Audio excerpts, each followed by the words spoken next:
भारतीय कंपनी सचिव संस्थान के नेशनल अवार्ड और एक्सीलेंसी इन कॉर्पोरेट गवर्नेंस 2023 पुरस्कार वितरण समारोह में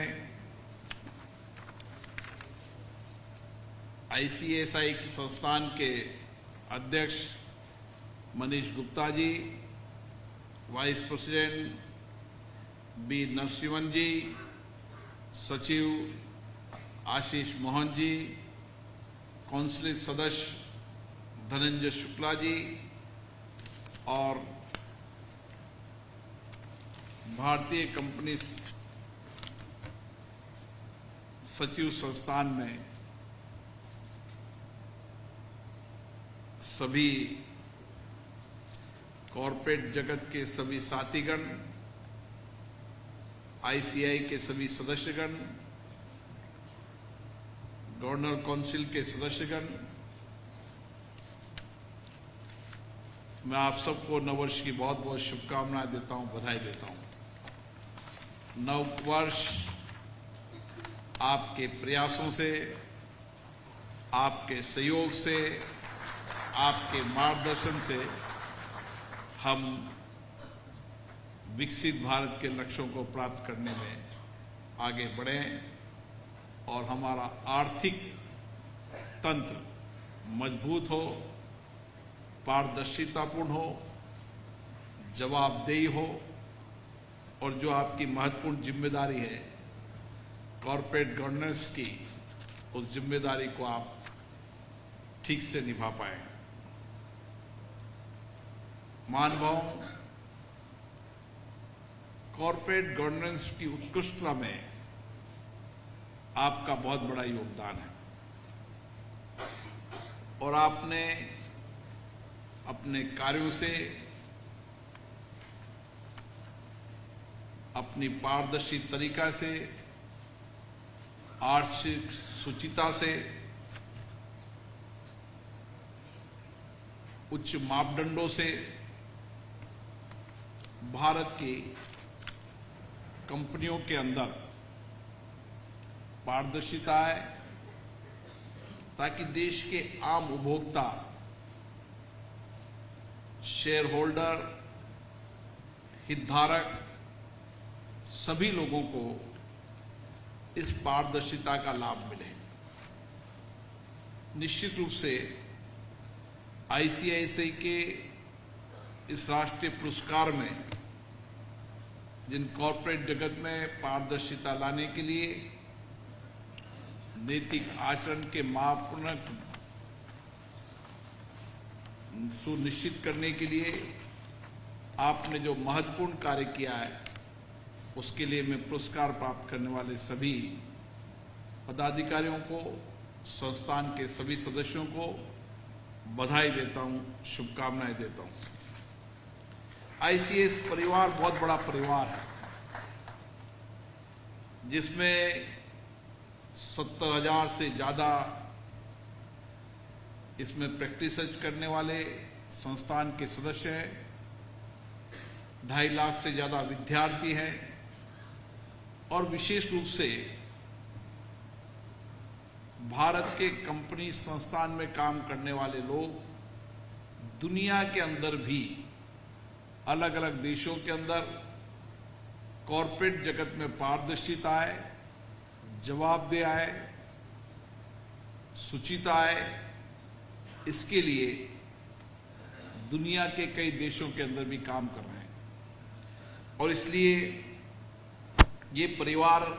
अब राष्ट्रीय नहीं, अंतर्राष्ट्रीय स्तर का परिवार हो चुका है। मुझे पता है कि जब भी मैं विदेश में जाता हूं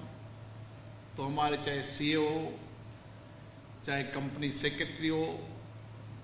इन लोगों का वहां के आर्थिक बदलाव में बहुत बड़ा योगदान है और कई संस्थाओं के अंदर तो वहां की महत्वपूर्ण पदों पर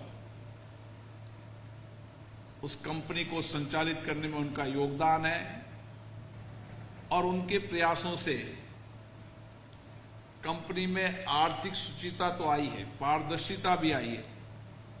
लेकिन उनके प्रोफेशनल तरीके के कारण उस कंपनी को प्रॉफिट में लाने में भी उनका बहुत बड़ा योगदान है। और इसीलिए इस संस्थान की पहचान अंतर्राष्ट्रीय स्तर पर है और इसके साथ साथ इसकी महत्वपूर्ण भूमिका भी आज पूरे देश में नहीं, पूरे विश्व के अंदर है। कंपनियों के अंदर अभी कई पेचीदगियां हैं,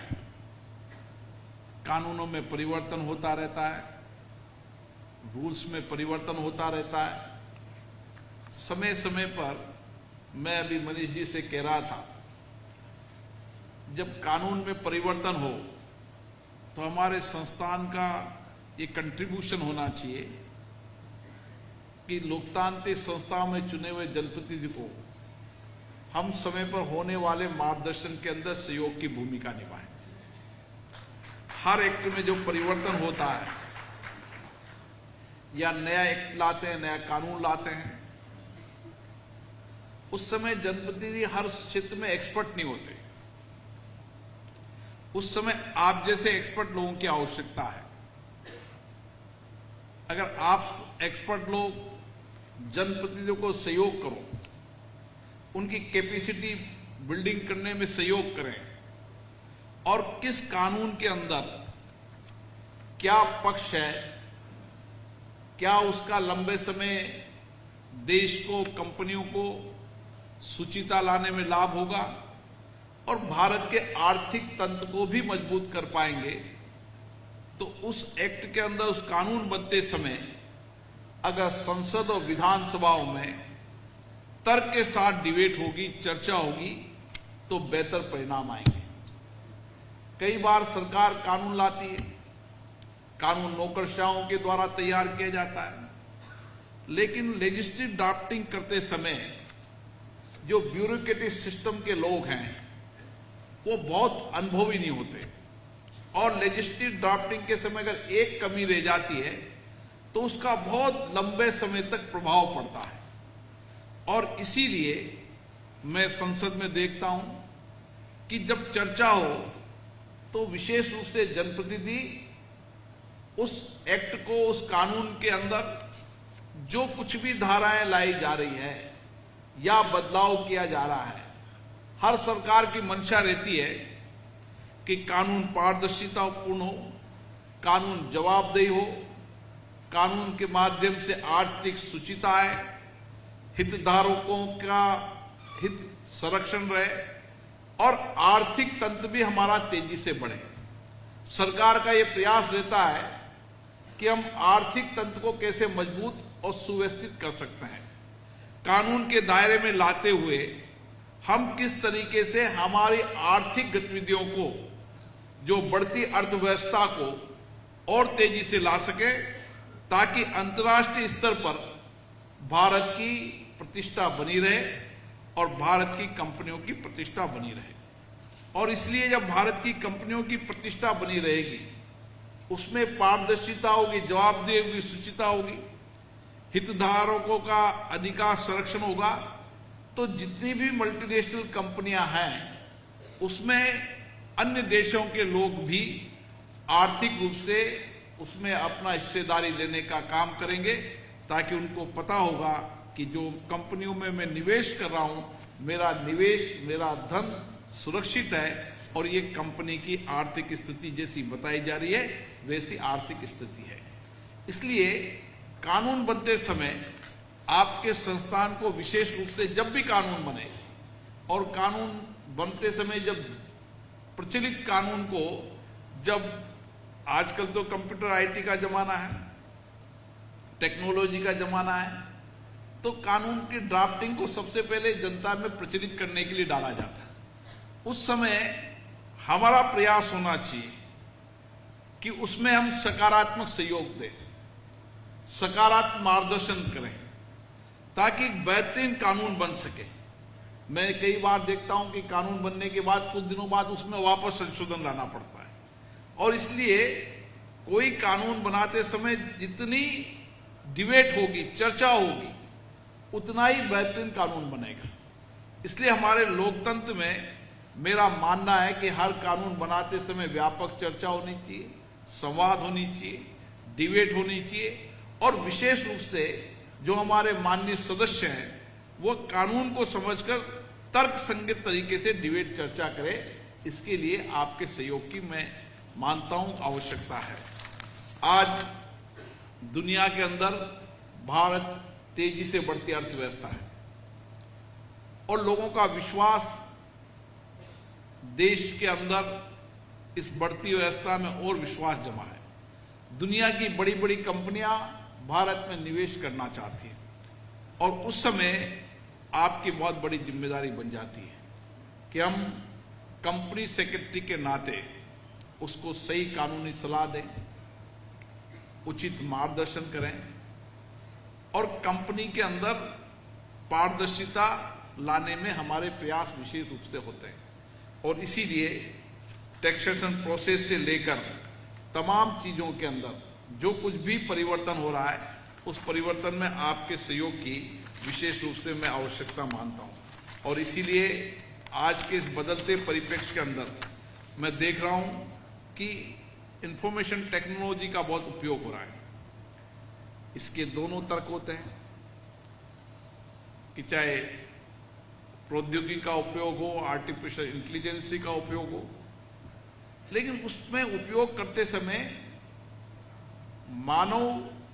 संसाधन का कम उपयोग तो हो, लेकिन पारदर्शिता लाने के लिए आपके महत्वपूर्ण सहयोग की आवश्यकता पड़ती है और इसीलिए हमारी कोशिश होनी चाहिए कि उस पारदर्शिता लाने में हम किस तरीके से बेहतरीन कानूनी सलाह दे सकते हैं। और मुझे याद है कि आज भारतीय कंपनियों की प्रतिष्ठा विश्व में बढ़ रही है और इसके कारण अन्य देशों से निवेश भी आ रहा है। आने वाले समय के अंदर जब बदलती परिस्थिति में भारत आर्थिक अर्थव्यवस्था में तेजी से बढ़ रहा है, दुनिया की बड़ी कंपनियां भारत में निवेश करना चाहती है, उस समय आपकी बहुत बड़ी जिम्मेदारी है। जितनी पारदर्शिता होगी उतना ही विदेशी निवेश आएगा, जितनी पारदर्शिता होगी उतने ही हितधारक अपने हिस्सेदारी उसके अंदर शेयर होल्डर के रूप में रखेंगे और इसीलिए कंपनी सेक्रेटरी के नाते इस आर्थिक अर्थव्यवस्था के अंदर आपकी महत्वपूर्ण जिम्मेदारी है और इस आर्थिक अर्थव्यवस्था के अंदर शुचिता है, पारदर्शिता है, जवाबदेही है, हमारी कंपनियां बेहतरीन तरीके से काम कर सके। मुझे आशा है आप सभी संस्थान के लोग देश हित में, राष्ट्र हित में इस काम के लिए सहयोग करेंगे और भारत में और निवेश आए, भारत का आर्थिक तंत्र और मजबूत हो, उसमें भी आपका विशेष रूप से सहयोग रहेगा। आप सभी को बहुत बहुत धन्यवाद। जिनको पुरस्कार मिला उनको बहुत बहुत शुभकामनाएं, बहुत बहुत बधाई।